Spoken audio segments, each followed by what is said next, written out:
உலகமெங்கும் பரவி கிடக்கின்ற தமிழ் தாய் உறவுகளே, எம்ஜிஆர் நடித்த ராஜகுமாரியின் அமோக வெற்றியை பற்றி நாம் பார்க்க போகிறோம். பாருங்கள், ஒளிப்பதிவுக்கு போகும். வணக்கம். 1947ஆம் ஆண்டு இந்தியாவின் வரலாற்றில் ஒரு எப்படி முக்கியமானதோ அதே போல் எம்ஜிஆரின் வாழ்க்கை பயணம் முக்கியமானது. 1947ஆம் ஆண்டு ஆகஸ்ட் 15ஆம் தேதி சுதந்திரம் அடைந்தது. 4 மாதங்களுக்கு பிறகு, அதாவது 1940 ஏப்ரல் 11ஆம் தேதி எம்ஜிஆரின் முதலாக கதாநாயகன் நடித்த ராஜகுமாரியின் படம் வெளியாயிற்று. எம்ஜிஆர் நடித்த முதல் திரைப்படமான ததில் லீலாவதி 1936இல் வெளியானது. அதற்கு 11 ஆண்டுகளுக்கு பிறகுதான் அவர் கதாநாயகன் ஆனார். அவர் கதாநாயகன் ஆனது எப்படி என்று பார்ப்போம். நெல்லை மாவட்டத்தைச் சேர்ந்த ஏ. சாமி இலங்கையில் வாழ்ந்தார். அவர் பில் ஹஷன் என்ற படத்தை எழுதினார். இந்த நாடகத்தை திருச்சி வானொலி நிலையத்தில் அனுப்பினார். அதை ஒளிபரப்பதற்கு ஏற்றுக்கொண்ட திருச்சி வானொலி நிலையம் அதை 1944ஆம் ஆண்டு 23ஆம் தேதி ஒளிபரப்பியது. கதாநாயகன் பிஸ்ஸா அண்ணா நடித்தவர். அன்றைய சூப்பர் ஸ்டாராக விளங்கிய எம்.கே. தியாகராஜ பாகவதர் அவர் நடித்த ஒரே ரேடியோ நாடகம் அதுதான். பாகவதர் பங்கு கொண்ட காரணத்தினால் இந்த ரேடியோ நாடகத்தை தமிழகமே ஆவலுடன் கேட்டது. அப்படி கேட்டவர்களில் ஒருவர் தான் நாடக மேடிகை டி.கே. சண்முகம் அவர்கள். அதை கேட்ட விரும்பினார். அவர் உடனே ஏஎஸ் சாமியுடன் தொடர்பு கொண்டு பில்ஹணன் ரேடியோ நாடகத்தை மேடைக்கு ஏற்றவாறு மாற்றி தருமாறு கேட்டுக்கொண்டார். அவரும் தக்கபடி மாற்றத்தை தந்தார். பில்ஹணன் மேடையில் அரங்கேறியது கதாநாயகன் டி.கே. சண்முகம், கதாநாயகி எம்.எஸ். திரௌபதி. இந்த காலகட்டத்தில் ஜெமினி மாடர்ன் தியேட்டர்ஸில் சீப்டர் பிக்சர்ஸ் நிறுவனமும் படத்தொழில் முன்னணியில் இருந்தது. எம்.எஸ். சோமசுந்தரம், எம்.கே. மொய்தீன் ஆகிய இருவரும் இதன் அதிபர்கள். பில்ஹணன் நாடகத்தை திபுடரில் சோமு பார்த்தார். அதை பார்த்த முடிவு செய்தார். ஏ.எஸ். சாமி அழைத்து திபுடர் 6 படங்களுக்கு முழு வசம் எழுதி ஒப்பந்தமும் செய்து கொண்டார். அந்த ஒப்பந்தத்தின்படி வால்மீகி, ஸ்ரீமுருகன் ஆகிய படங்களுக்கு சாமி வசனம் எழுதினார். ஸ்ரீமுருகன் படத்தில் கதாநாயகனாக ஹன்னப்ப பாதவர் நடித்தார். பரமசிவன் படத்தில் எம்ஜிஆர் தோன்றினார். அவரும் பார்வதியாக நடித்து கே. மாலதியும் இப்படத்தில் ஆடிய சில பார்வதி தாண்டவம் ரசிகர்களை கவர்ந்தது. எம்ஜிஆரும் எஸ்.ஏ. சாமியும் நண்பர்கள் ஆவார்கள். அதன்படி ராஜகுமாரி என்ற படத்தை தயாரிக்க ஜிப்டர் முடிவு செய்தது. கதை வசனத்துடன் டைரக்ஷன் பொறுப்பை ஏற்றிருக்கும்படி ஏ. சாமியிடம் ஜிப்டர் சோமு கூறினார். அதற்கு மகிழ்ச்சியுடன் சம்மதித்தார் சாமி.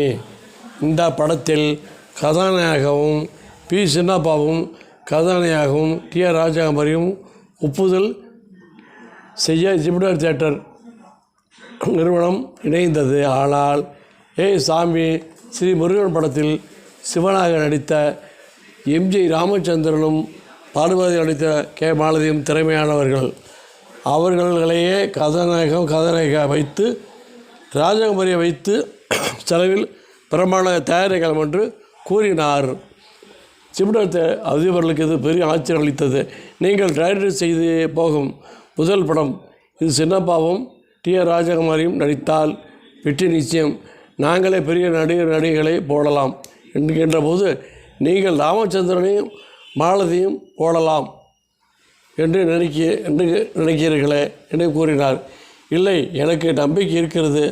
ராமச்சந்திரனும் மாலதியும் வைத்த இந்த பெரிய வெற்றி படமாக முடியும் என்று உறுதியாக சொன்னார் ஏ. சாமி. உங்களுக்கு இவ்வளவு நம்பிக்கை இருக்கும்போது நாங்கள் மறுப்புக்கு தெரிவிக்கவில்லை. உங்கள் இஷ்டப்படி செய்கள் என்று ஜிப்டர் நிறுவனமும் ஏற்கனவே எம்.கே. தியாகராஜ பாகவதர் வைத்து உதயணன் என்ற படத்தை தயாரிப்பதற்காக இருந்தது. அதில் பாகவதரும் வசுந்தரா தேவியும் ஜோடியாக நடித்திருந்தனர். லட்சுமிகாந்தன் வழக்கில் பாகவதர் சிறையிலிருந்து செல்ல நேர்ந்ததால் அந்த படம் தயாரிக்கப்படவில்லை. இந்த படத்திற்கு இசை அமைப்பாளராக சிதம்பரம் ஜெயராமன் ஜூபிட்டருக்கு வந்தார். அப்போது சாமிக்கு அவருக்கும் நெருங்கிய பழக்கம் ஏற்பட்டது. என் மைத்துனர் மு. கருணாநிதி இடம் கழகத்தில் இருக்கிறார்.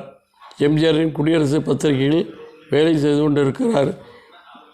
எழுத்தாற்றல் மிக்கவர், வசனம் எழுதுபவர், அவருக்கு வாய்ப்பு கொடுங்கள் என்று சாமியிடம் சிதம்பர ஜெயராமன் கூறினார். அதை ஞாபகத்தில் வைத்து கொண்டிருந்த சாமி சண்முகம் கருணாநிதி தந்தி அனுப்பினார். தந்தியை பெரியாரிடம் காட்டினார் கருணாநிதி. இது நல்ல வாய்ப்பு என்று வாருங்கள் என்று பெரியார் அனுப்பி வைத்தார். ஈரோட்டிலிருந்து கோவைக்கு சென்ற கருணாநிதி ஏற்கனவே நாடகங்களை எழுதி வைக்கப்பட்ட அவர் சாமியிடம் சொன்ன காட்சிகளுக்கெல்லாம் வசம் எழுதி கொண்டிருந்தார். அவருடைய திறமையை புரிந்து கொண்ட சாமி முழு வசனத்தையும் எழுதி தரும்படி கேட்டுக்கொண்டார். எழுதியும் கொடுத்தார் கருணாநிதி. இந்த காலகட்டத்தில் எம்ஜிஆரும் கருணாநிதி நெருங்கிய நண்பர்களாக ஆகினார்கள். விரைவிலேயே நெருங்கிய நட்பு ஏற்பட்டது. அப்போது எம்ஜிஆர் காங்கிரஸில் அதிகாரியாகவும் இருந்தார். அவர் கழுத்தில் ருத்ராட்ச மாலை போட்டிருந்தார்.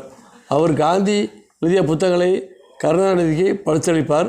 கருணாநிதி பெரியார் புத்தகங்களை கொடுப்பார். ராஜகுமாரி படம் வேகமாக வளர்ந்தது. எம்ஜிஆர் மீது சாமி வைத்த நம்பிக்கை வீண் போகவில்லை. சிறப்பாக நடித்தார். படத்தில் நடித்த எம்ஜிஆர் டிஎஸ் பாளையாவும் போடும் சண்டை காட்சிகள் மிகவும் சிறப்பாக அமைந்தது. இந்த படத்தில்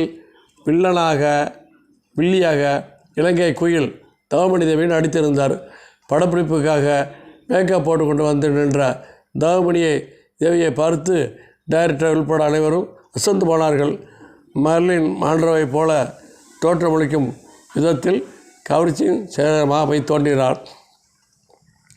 ஜாக்கெட்டு போட்டிருந்தார். ஆனால் கடைசி பட்டன்களை தவிர மற்ற பட்டன்களை போடவில்லை. இவ்வளோ பெரிய கவர்ச்சி வேண்டாம் தாயே என்று கூறினார் சாமி. கதாநாயகனை மயக்கும் விதத்தில் நானும் ஆடுவதற்காக தானே வைத்திருக்கிறேன் என்று இருந்ததால் இயற்கையாகவே இருக்கும் என்றார் தவமணி தேவி.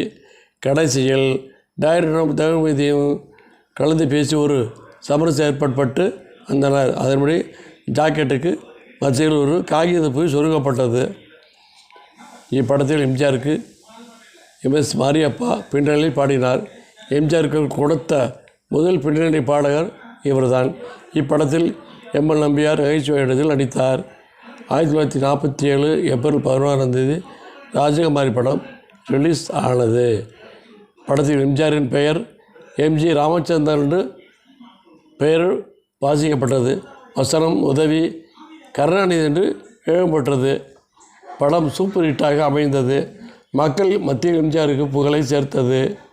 இந்த படம் வெளிவந்தபோது கருணாநிதியின் தந்தை முத்துவேல் கண் ஒளி மங்கியிருந்தது. இருப்பினும் திருவாரூரில் மந்திரிகுமார் ரிலீஸ் ஆன தியேட்டருக்கு சென்று வசனங்களை கேட்டு மகிழ்ந்தார்.